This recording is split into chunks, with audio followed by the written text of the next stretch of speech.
आपल्यासोबत अभिनेते मकरंद अनासपुरे आहेत. आपण त्यांच्याशी बातचीत करूयात. दादा, तुम्ही आज या ठिकाणी आलेला आहात KVKमध्ये पाहणी करताय, काय भावना आहेत? चांगला उपक्रम आहे, कारण बारामती कृषी विज्ञान केंद्राशी मी खूप आधीपासून तसं संबंधित आहे. एकदा माझ्या IITच्या समीर सहस्त्रबुद्धे नावाच्या मित्राने शेतकरी बांधवांसाठी एक खूप पूर्वी ॲप तयार केलं होतं आणि त्याचं मराठीकरण करण्याची जबाबदारी त्यांनी माझ्यावर दिली होती. त्यावेळी मी पहिल्यांदा आलो होतो. पण त्यानंतर मी जेव्हा जेव्हा येतो आहे तेव्हा एक नवीन सातत्याने नवनवीन प्रयोग होताना पाहतो आहे आणि मला ती आनंदाची गोष्ट वाटते. करंजे सरांसारखे मित्र या संस्थेमध्ये अतिशय खूप वर्षापासून अतिशय चांगल्या पद्धतीचं काम, संशोधन, शेतीच्या वेगवेगळ्या वाणांवर असेल, अत्याधुनिक तंत्रज्ञान असेल, रिसोर्सेस जे आहे ते कमीत कमी प्रमाणात वापरून जास्तीत जास्त उत्पादन कसं काढता येईल याविषयीचे प्रयोग करणारी ही मंडळी खूप चांगल्या पद्धतीनं काम करतात. आणि यावर्षी मी या कृषी प्रदर्शनाला येण्याचं प्रमुख कारण असं की पुढचं युग हे आर्टिफिशियल इंटेलिजन्सचं असणार आहे असं म्हणतात आणि ते काही अंशी खरं पण आहे, बऱ्याच अंशी खरं आहे. दुसरं मला असं वाटतं की हे जे आहे सोशल मीडिया असेल किंवा आर्टिफिशियल इंटेलिजन्स असेल, हे दुधारी शस्त्रासारखं आहे. त्याचा सकारात्मक वापर होणं अतिशय आवश्यक आहे. आणि या प्रदर्शनामध्ये आर्टिफिशियल इंटेलिजन्सनी ऊस उत्पादनात कशी वाढ करता येईल, म्हणजे साधारण जे 80 टनापर्यंतचं उत्पन्न आहे ते जवळजवळ 140 टनापर्यंत पोहोचतं आहे. आणि ही मला वाटतं फार महत्त्वाची बाब आहे. आणि हा आर्टिफिशियल इंटेलिजन्स इतर पिकांच्या बाबतीतही वापरता येईल का? अलीकडच्या काळात शेतकरी बांधवांच्या समस्यांमध्ये अतोनात वाढ आपण झालेली बघतो. कारण साधा मुद्दा आहे की महागाई झाली की सगळेजण आपापले भाव वाढवतात. म्हणजे हे आपण अगदी क्षुल्लक गोष्टींपासून पण पाहतो. तर मला असं वाटतं की खतं असतील, बी बियाणं असतील, तंत्रज्ञान असेल, वेगवेगळी इक्विपमेंट्स असतील, उपकरणं अवजारं असतील शेतीची, त्यामध्ये आपण सातत्याने वाढ होताना बघतो. परंतु शेतकरी बांधवांना मुळात हमीभाव त्यांच्या हक्काचा मिळत नसल्यामुळे त्यांच्या समस्येत खरं मूळ ते आहे. तर मला असं वाटतं की आधुनिक तंत्रज्ञानाबरोबरच त्यांच्या पिकाच्या हमीभावाबद्दल एक ठोस निर्णय केंद्र सरकारने घेण्याची आवश्यकता आहे, असं माझं वैयक्तिक मत आहे. कारण शेवटी काय असतं की बाकीच्या ठिकाणी वाढ झाली की इतर ठिकाणी लोक बार्गेन करू शकत नाही. आता ब्रँडेड दुकानात आपण गेलो, हे जॅकेट आहे, हे जॅकेट ज्या किमतीचं आहे त्यात आपल्याला म्हणता येत नाही 200 कमी कर, 300 कमी कर, असं नाही होत. पण तेच शेतकऱ्याचा माल जेव्हा असतो त्यावेळी अगदी सर्वसामान्य ग्राहकांपासून सगळेजणं मोठ्या ग्राहकांपर्यंत बार्गेनिंगवर जास्त भर देतात आणि त्यामुळे तो सगळा शेतकरी बांधव पिचला गेलेला आहे. आणि त्यातून सकारात्मकतेनं बाहेर काढायचं असेल तर सामूहिक शेतीसारखे प्रयोग असतील. आता येणारे जे अवजारं आहेत, आधुनिक तंत्रज्ञान आहे, ते जर सामूहिक शेती पद्धतीनं वापरले गेले तर त्यांच्या खर्चामध्ये बचत होऊ शकते का? जी लागत असते, सुरुवातीची जी इन्व्हेस्टमेंट असते ती जर कमी झाली तर मग त्याला काही फायदा होऊ शकतो का? हा प्रयोग करणं पण महत्त्वाचं आहे. म्हणजे अगदीच उदाहरण द्यायचं तर 2-2.5 एकर क्षेत्र असणाऱ्या शेतकरी बांधवांनी ट्रॅक्टर घ्यायची काय गरज आहे? तर 10 जणांनी मिळून जर एक ट्रॅक्टर घेतला आणि समजा प्रत्येकाची 2 एकर जमीन आहे तर 20 एकर जमीन तो ट्रॅक्टर एक काम करू शकतो. आणि प्रत्येकाची इन्व्हेस्टमेंट म्हणजे कॉन्ट्रीब्युशन कमी होईल, त्यामध्ये देण्याची रक्कम कमी होईल. 5 लाखाचा असेल तर 50-50 हजारात पडेल. अशा पद्धतीनं इक्विपमेंटची, बियाणांची आणि देशी वाणाची खूप गरज आहे. मी एक खूप छान बियाणांचं बघितलं, देशी वाण. त्यांनी पंढरपूरची मंडळी आहेत आणि खूप चांगल्या पद्धतीनं देशी वाण त्यांनी जपलेलं आहे. टोमॅटोच्याच मी 30 एक व्हरायटीज पाहिल्या आणि मी त्या टेस्ट केल्या. तर मला असं लक्षात आलं की लोकांना खाण्याचीही गरज आहे. अलीकडच्या काळात आपण बघतो की अति केमिकलच्या वापरामुळे जे धोके निर्माण होत आहेत ते आपल्याला हळूहळू आता सामोरे येत आहेत. काही काळाने आपल्याला कॅन्सरचे पेशंट घरटी दिसतील अशी भयंकर अवस्था आहे. तर त्यामुळे अन्नधान्य चांगलं असणं ही मुळात त्या देशाची त्या माणसांची गरज असते.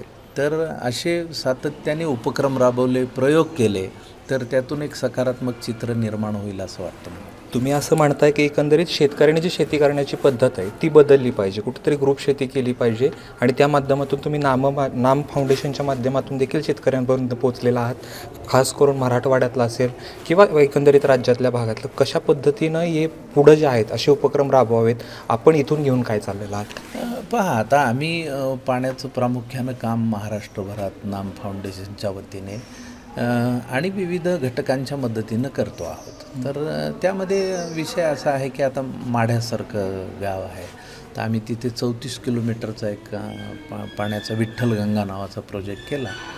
तर तिथे गेल्या वर्षीपर्यंत 3000 शेतकऱ्यांनी एकत्र येऊन फार्मर प्रोड्युसर कंपनी तयार केली. आता त्याचे 4000 मेंबर आहेत आणि यावर्षी साधारण 750 कंटेनर त्यांचा माल एक्सपोर्ट होईल अशी अवस्था आहे.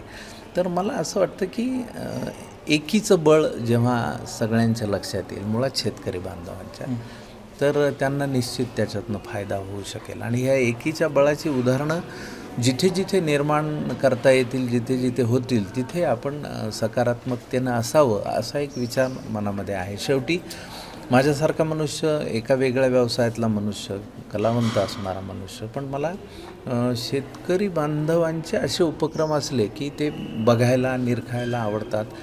त्यात आपली काही मदत होती आहे का, खारीचा वाटा आपला काही असू शकतो का. शेवटी आपण ज्या समाजाने आपल्याला मोठं केलेलं असतं त्या समाजासाठी देणं पण असतं, तर ते आपल्याला खारीच्या वाट्यानं का होईना देता येतं का, अशी भूमिका असल्यामुळे मी ते बारकाईने बघतो. आणि हे प्रयोग कुठेतरी मग बोलताना प्रचारात येतात, कुठेतरी त्यांच्याविषयी सांगता येतं. अभिनेत्यांनी सांगितल्यावर जास्त ऐकतात लोक, असं आहे. हां, अशी कल्पना. आता शेवटी काय म्हणूया, आम्ही विनोदी शैलीने सांगितलं तर ते जास्त प्रकर्षाने पटेल.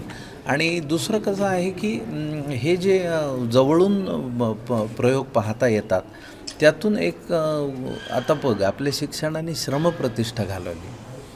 म्हणजे शेतकरी कुटुंबातला एखादा मुलगा ग्रॅज्युएट झाला, अलीकडच्या काळातलं ते एक चित्र दिसतं आहे आपल्याला की तो पुन्हा मातीत हातपाय घालायला तयार होत नाही.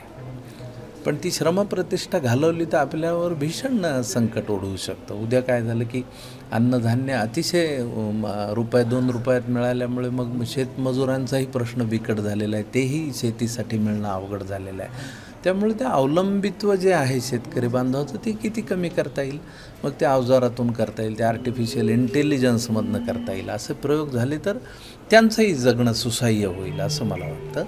तर ह्यामुळे अशा उपक्रमांना आपण प्रतिसाद देणं, आणि मी प्रतिसाद बघतोय गावोगावून खूप सारे शेतकरी आले ना. आणि आर्टिफिशियल इंटेलिजन्सचा हा नवीन प्रयोग आहे, त्यामुळे तो अगदी प्रॅक्टिकली बघायचं एक संधी इथे मिळाली आहे. त्यामुळे आणि बरेच आपण प्लॉट बघितले. आता ते फुलझाडाचीच किती वाणं आहेत, किती नव्याने शेवंतीचे 29 वाणं जर तिथे आहेत तर ते नव्याने आपल्याला पेरता येते का, त्यातून इकॉनॉमी तयार होते का. किंवा त्या 10x10चा प्रयोग आहे ज्यामध्ये वर शेळ्या आहेत, मध्ये पोल्ट्री आहे, खाली मत्स्यबीज आहे. ते 10x10मध्ये शेतीपूरक असा जोडधंदाही करता येतो का, तर ते मला वाटतं की हे महत्त्वाचं आहे. इव्हन मी त्या जर्मनीचं एक स्वीट रूट बघितलं, म्हणजे ते पशुखाद्यासाठी उपयोगाचं, आणि ते गोड आहे. मी पण थोडंसं खाऊन बघितलं.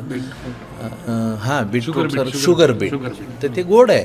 तर ते पशुखाद्य म्हणूनही ते खूप चांगल्या पद्धतीनं वेगवेगळ्या वाणांचे वेगवेगळे प्रयोग, आणि त्यातून शेतकरी बांधव एकत्र येऊन, त्यांचा विचार एकत्र येऊन एखादी देशी सीड बँक तयार होते का त्यांच्या परिसरामध्ये. त्यांच्या परिसरामध्ये ते माल, आता कांद्याचं पण मी नवीन वाण बघितलं, ते वर्षभर टिकणारं आहे. जेव्हा चांगला भाव येईल तेव्हा काढता येईल अशी पण, कारण शेवटी त्या वस्तू टिकाऊ नाहीत म्हणून त्यांची अडचण आहे.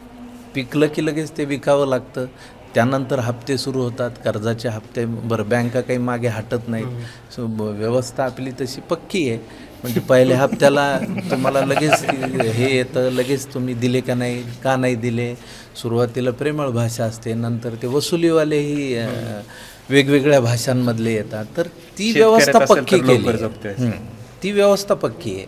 पण ही पण व्यवस्था पक्की करणं हे आपल्या सगळ्यांचं काम आहे. आपण सगळे मिळून जेवढा जमेल तेवढा हातभार लावला तर ते सकारात्मक. एक राजकीय म्हणजे अभिनेत्यावरती हल्ला झालेला प्रश्न विचारतो. सैफ अली खानवरती हल्ला झालेला, तुम्ही देखील अभिनेता, कसं बघताय या हल्ल्याकडे? नाही, मला खरं तर हा ह्या इथला समयोचित प्रश्न नाही आहे, पण मला वैयक्तिकरित्या असं वाटतं की अभिनेत्यावर काय, कुणावरही हल्ला झाला आणि कुणालाही निघृणपणे मारलं गेलं तरी ती निषेधार्हच बाब आहे. त्याच्यात फार आपण काय म्हणूया की फार चांगलं बोलण्याची गरज नाही आहे. जे दोषी आहेत त्यांना कडक शासन झाल्याशिवाय या प्रकाराला आळा बसणार नाही. कायद्याचं धाक जर उद्या उरला नाही तर अराजकतेच्या तोंडावर आपण जाऊ, बाकी काय होईल. एक शेवटचा प्रश्न विचारतो मी, सध्याचं महाराष्ट्राचं वातावरण तुम्हाला कसं वाटतं? मला फार सकारात्मक म्हणजे सकारात्मकतेकडे जावे असा मताचा मी असल्यामुळे माझ्यापुरतं मी काय करतो की आपल्या सभोवतीलचा परिसर, म्हणजे असं म्हणतात की तुम्हाला स्वच्छ देश करायचा असेल तर तुम्ही कसं करणार, हा मूळ प्रश्न आहे. पण तुम्ही तुमच्या सभोवतालचा आवार तर स्वच्छ ठेवू शकता. तुम्ही स्वतःच्या आजूबाजूची मंडळी सकारात्मक विचारांची ठेवू शकता, त्यांच्याबरोबर विचारमंथन करू शकता. मला असं वाटतं ह्यातनंच बरं काही घडेल. जातीपातीचं विष जर समाजात पसरलं तर ते आपल्यासाठी अत्यंत दुर्दैवी असणार आहे. हे मला नाही, तुलाही माहिती आहे किंवा त्यालाही माहिती आहे, आपल्या सगळ्यांनाच ती माहिती आहे. तर आपण सकारात्मक होऊया, हा जास्त महत्त्वाचा भाग आहे. कृषकच्या दृष्टीनं शेतकऱ्यांना काय आवाहन कराल?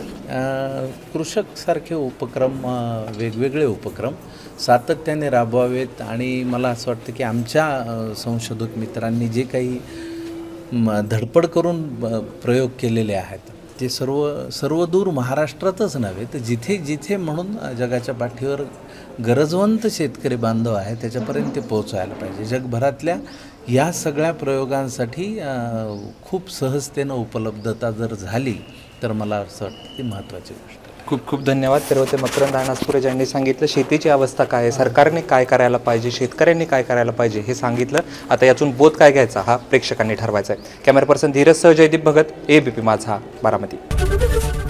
ABP माझा, उघडा डोळे बघा नीट.